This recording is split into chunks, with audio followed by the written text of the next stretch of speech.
body and removing heavy metal presence to a certain degree.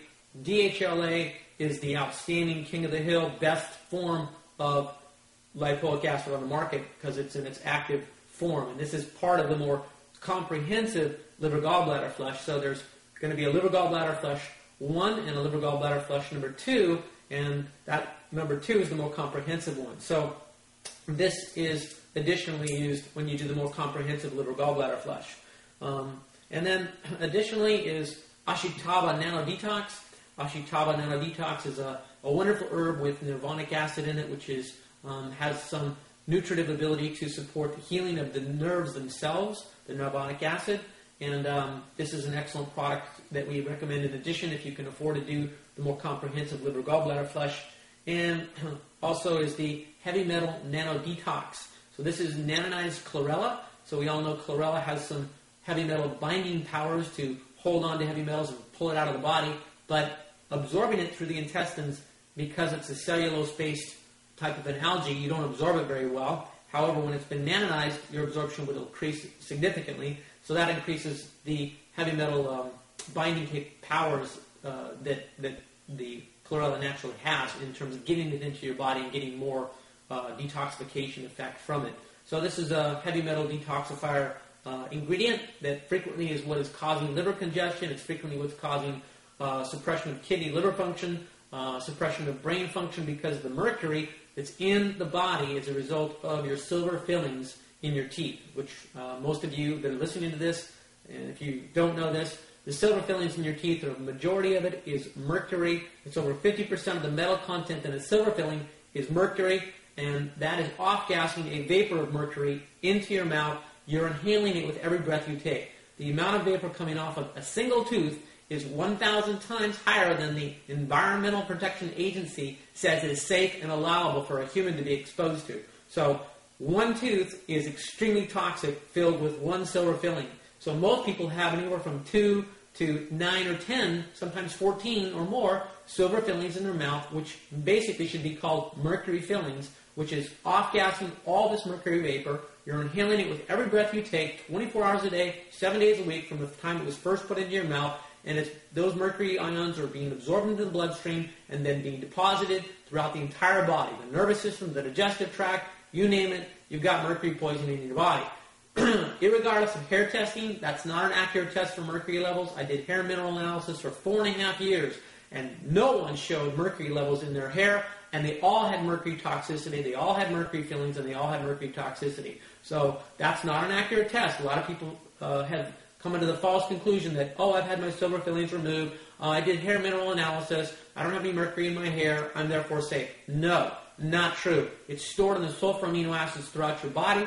You have it. You have yet to achieve your highest level of health until you get rid of that mercury, and that involves using more than just heavy metal nano detox. Additionally, if you do DMPS and DMSA as heavy metal mercury chelators, those are very weak and poor chelators and damage the kidneys and redeposit mercury throughout the body and are ineffective in giving you accurate results, especially when you do urine tests with those to determine if you have eliminated all your mercury. You can do a heavy metal challenge with DMPS or DMSA and collect your urine for 24 hours and then end up measuring the mercury or heavy metals in the urine and end up sometimes seeing there not being any mercury. And I'm saying that this test is not always reliable. You need to know what you're doing. I recommend doing a consultation with myself. It's a road I've had to travel on my own, very difficult path to travel, but I found the ways that work so that you can get the mercury out safely, effectively, and improve the quality of life and the quality of function of your body dramatically. It's very important that you be aware that your liver, kidney, and all these systems won't function properly until we get the heavy metals out. So we're going to mildly assist in the chelation of the mercury out of the body in this particular liver gallbladder flush. When you do the more comprehensive one, liver gallbladder flush number 2, this will be assisting in that respect. Now, when you finally do the actual flush itself, after your 1 week or after your 6 weeks of preparation, and you're taking your olive oil and you're taking your herbs and you're taking your citrus, the next morning after you've done this flush, you'll see green pea-sized, frequently, not always, but you'll frequently see green pea-sized floating balls in the toilet. Well, some of these may be gallstones, some of it may be just congealed olive oil. And you can tell if you ever fish them out of the toilet with a sieve or whatever, and you crush them with a knife or a fork, or you cut them with a knife or a fork, if they have concentric rings, ring after ring of different colors of material forming this ball, that's a gallstone. If it's just smashes like soft green butter and it looks green through and through, that's just congealed olive oil. Either way, you still cleaned your liver out, so it's magnificently healthier and more effective. There are people who have done this flush, and within the first flush, they've alleviated their allergies that they've had for like 10 years. Totally gone within the first flush. Depression is connected to liver congestion. Anger is connected to liver congestion. The inability to sleep is connected to liver congestion. Dry skin is connected to liver congestion.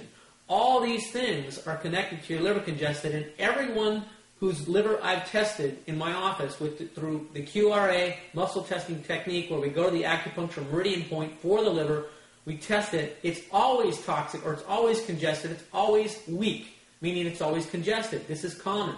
Everyone's been eating enough bad food in their life, or they've been eating enough cooked good food in their life to have burdened the liver with more work than it was designed to handle. Consequently, it's always preoccupied, always slightly inflamed, always behind on the schedule of cleaning the blood and cleaning the body out of the toxins. And also, when you've eaten any kind of vegetable oils, mayonnaise, salad dressings, the kind of oils that they put in all your baked goods in the health food store, it's universal. They put canola oil, soybean oil, whatever it is, vegetable oil, into the baked goods. These baked goods, these oils, once they're heated at high temperatures, become a polymer or resin-type material that is virtually equal to a plastic type of material in terms of its digestibility. This cannot be digested by the liver. This gets stuck in the body, gets stuck in the liver, and can help form gallstones. So these bad oils have been rampant in the food supply for far too long, and most people have inadvertently, innocently eaten them, not knowing any better. So if you want to understand why the gallstones happen,